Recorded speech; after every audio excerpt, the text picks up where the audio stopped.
Welcome back. This is part two of my president's list. Just to recap briefly, and then I'll get right into it because I talked too much last time. We got Washington and Monroe at A, Jefferson and Polk at B, Madison, Jackson, and Fillmore at C, John Adams, John Quincy Adams, Zachary Taylor at D, and Pierce, Van Buren, Tyler at F, and then, of course, Harrison at U. Let's jump right in with another F, James Buchanan. Did nothing to alleviate the tensions leading up to the Civil War. I think it was still inevitable, but he didn't even try. Didn't have really the prowess, the stature that people like his successor had, like Lincoln. And like I said, not that he could have stopped anything, but he really didn't do anything. And some say there was some corruption in his presidency that allowed the South to do what they were ready to do.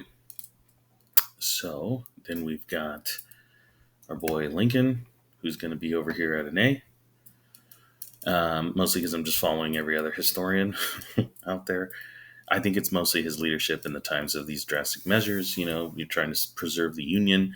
He stuck to his guns while ripping up the Constitution at times. I think in that kind of situation, I think all of us would have done something like that would have gone against the Constitution in that sense. So I got to give it to him for sticking to his guns, preserve the Union as best he could, and died trying to eventually see a better future. Again, the issue with slavery, he was against slavery. A lot of things say that point towards him thinking that they weren't equal to whites in a white society. But I think the overall trying to preserve the Union and save the Union and hopefully deal with that mess later on, that's why he gets that A in there. His successor is Andrew Johnson, who will also get an F, mostly because he really didn't care, it seemed. He was very pro Southern. Not that that should be an issue, but it was in the sense that he pardoned a lot of the Confederates, and he was just kind of incompetent when he tried to. He's supposed to be the president, and he's just going. He's like reluctantly passing the 13th Amendment in there, and it's only because Lincoln's leftovers are still in office. And so I think that if there wasn't a Republican Party there, I think he would have gone the other route, and Reconstruction would have been really ended really quickly.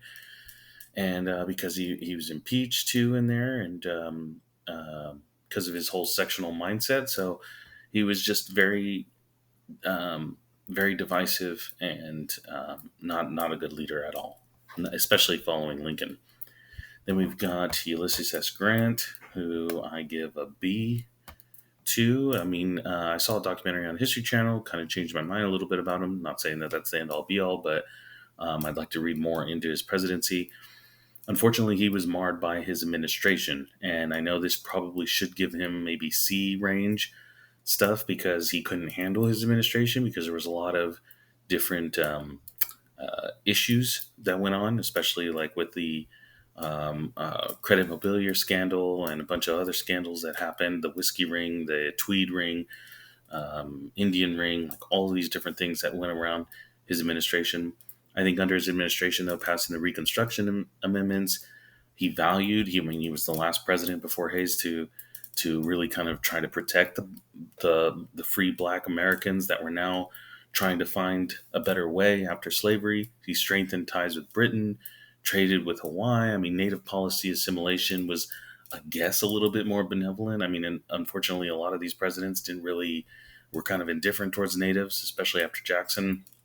But I don't know. I feel like he was trying in there, and I think that gives him the B. But unfortunately, his administration brings him down from an A, and like I said, could probably bring him in a C. I don't know. I might want to read more on that. Rutherford Hayes is the one that's kind of coming in as the official end of Reconstruction, and I'm giving him a D, mostly because he came through in a weird deal that Samuel Tilden actually got the popular votes, and he kind of slithered his way in there still. A lot of people say it's because the deal that struck that, if you remove troops from the South, he can be elected. But I think they were going to do that anyway.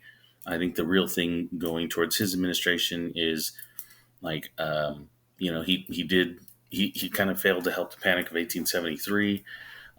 There was a great railroad strike during his presidency, and he was kind of indifferent towards blacks and natives. He did try to do some civil service reform, but other than that, he was just kind of here one minute, out the next. Unfortunately, James Garfield is going to get a U. I think that he could have been one of our Lincoln status presidents. Um, he had a lot of favor with African Americans, especially because after he saw what slavery had done to these people, I mean, there's a whole story that I could go into about him, but I'm going to leave it at just that.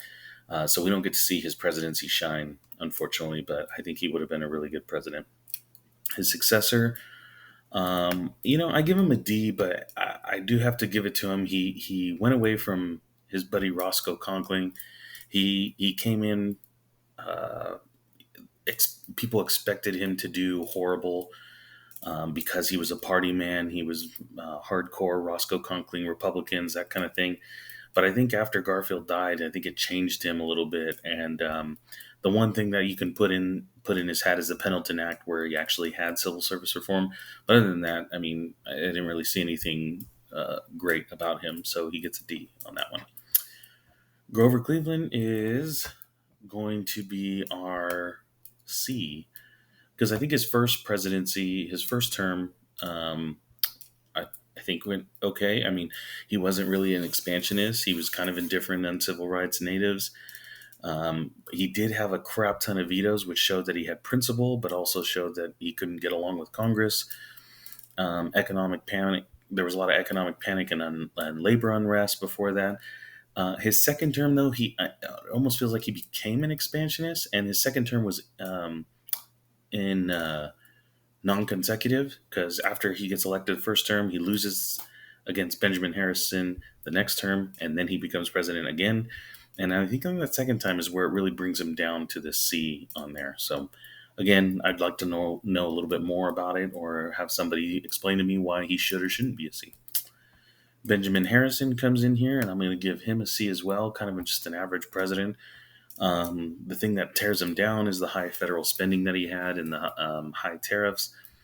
He did try to get voting rights and education for blacks, which kind of brings him up. He was also into antitrust laws. Unfortunately, they left a lot of room for loopholes. So that's probably why he maintains that C.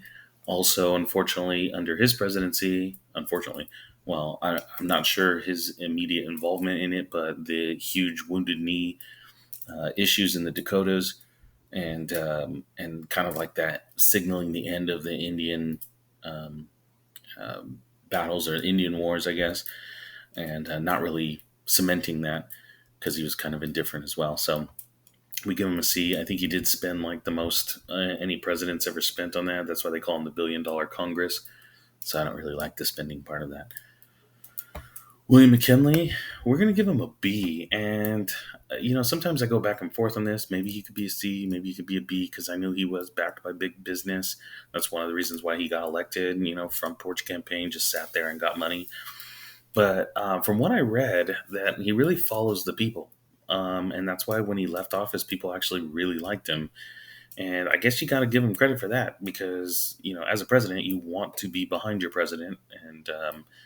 And I think that only strengthens your country if you are behind him. He had a great cabinet. He filled his cabinet with great people that did good things. Um, where he did the under him is like the Great Rapprochement, where him and Britain, or the United States and Britain got together and became like the strongest of allies. Because from then on, it's like Britain and the United States are two against the world. And I think where he gets his downfall, why he wouldn't be an A, is because of his imperialist attitude. I think that, especially with his little brown brother comments in the Philippines, that would probably downgrade him a little bit there. Um, and now I know this is expected, but I'm going to put Teddy over here in the A. Because out of these 14, I should say, I don't think, I don't know, if I was going to pin him up against the whole of presidencies, I think maybe he would be a B. But I mean, out of the 14 that I'm doing right now, I'm going to put him in the A. Just because he was also a man of the people. I mean, he's going after, the corporations, or trying to go after the corporations. Although when you read a little bit more into it, it's not that he was siding with him, but he realized that there was good trust and there was bad trust. And that can be kind of obviously looked at as not good, but he was trying to mediate. I guess you can give him that. He was an expansionist, so him and his old big stick diplomacy is kind of not ideal, and probably should bring him back down to a B because of it. But it only strengthened America, and I guess if you're looking at the time, I mean, people are looking at strengthening America. That's actually one thing I missed on McKinley that I didn't even talk about was the Spanish American War, which is one of the reasons why he gets a B on there, because people were prepared. They were backing him on there, and Teddy goes in there with his Rough Riders too. Again, he becomes a man of the people. He did try to protect the consumers as best he can. Now, while doing that, he made the federal government that much bigger. But I mean, you're always going to lose in one aspect or another. So I don't know. I think he deserves an A, but I could also be wrong. There could be a lot of other things that eventually I find out that maybe I'd probably put him in a C category. But right now, out of those 14 that I'm doing, I know it looks like I'm doing all of them, but out of those 14, I'd put him in the A category. Um, then you got next, I give Taft, his predecessor, even though Teddy would disagree with me, I think Taft's a B because he actually busted a lot more trust than Teddy did. He didn't follow what he was told. I mean, Teddy handpicked him, and yet he still ended up going against him. I think he followed stuff to the law as best as that I know. A lot of bills were passed underneath him. He probably could have done a lot more if he really put his mind to it. He goes on to become a judge, so I mean, he is following the laws and stuff. Like I said, he could have done more, but he kind of kept the status quo, so that kind of maintains him at a B. Woodrow Wilson, I don't like, and it's not just because other people don't like him. I don't know, I don't like him. I mean, there's a lot of things, I guess, that Federal Reserve System. Um, he reluctantly did the 19th Amendment, like he didn't even want that, but yet it happened under his presidency. The fact that he didn't want that and that he segregated the bureaucracy even further, he was too idealistic in his foreign policy. He handled Versailles kind of weird with shady politics. So, I mean, I don't know. I just don't like the guy. He's very racist. And I know I don't go off of the personal, but I mean, at the same time, like, it left personal when he started segregating the bureaucracy and was public about it. So I don't like the guy. I don't like him. Warren G. Harding, we're going to give him a B over here, mostly because this return to big business. I know for some it might not seem very good, but this return to business I thought was what eventually initiated the Roaring Twenties. Not at first, but it eventually does. I think we find out afterwards, of course, a lot of the scandals, like the Teapot Dome scandal, that happens afterwards. But whether he was aware or not of that, we don't find out until the end. So I think with his short time in presidency, or he got almost a full term because he dies in office, but I think he I think he started to pave the way for the Roaring Twenties, and that's why his successor Calvin Coolidge will get an A on there, because Silent Cal kind of he didn't intervene. He kind of left things alone and allowed for the Roaring Twenties to happen. A lot of people kind of consider him the middle class president because he looked out for the middle class. A lot of times, people look out for the presidents look out for just the poor, or sometimes they look out for just the big business stuff. And he found that middle ground. And I think, um, him wanting to get a better Native and Black policy in there, I think that deserves him credit. The one thing that kind of goes downhill is the McNary-Haugen bill, where he vetoed it twice, where they were trying to get aid to farmers and whatnot, and manipulating that kind of maybe led to the stock market crash. But for the most part, I think everything else he was doing in international foreign policy, I think the one thing that was under his thing was the Dawes Plan and the Kellogg-Briand Pact. And I mean, although I don't really agree with those things, but I mean, he was doing something that made the Roaring Twenties, like it was booming during his time. So you got to give him credit for that, for at least being present when he's kind of hands off and he's letting the market do its thing. Herbert Hoover is going to come in after him, and I'm going to give him a C. I know he did what he could, or at least, maybe he didn't do what he should have done. He failed to really do anything when the stock market crash came. I mean, he did little things, but a lot of people kind of credit that towards big business and not helping everybody else. His mentality was same as Coolidge and Harding, is back off. And so that eventually obviously gave him bad credit on there. And oops, I went too far. I'm sorry. I was supposed to cut this short. Yeah, well, I guess I'm continuing going. This was supposed to be in the next segment, so I'm going to stop here so that way I can have two different segments on there. Sorry, I was supposed to start at Harding. So anyway, I'll be back with the rest of Hoover and go in from there to the end. That's the end of part two.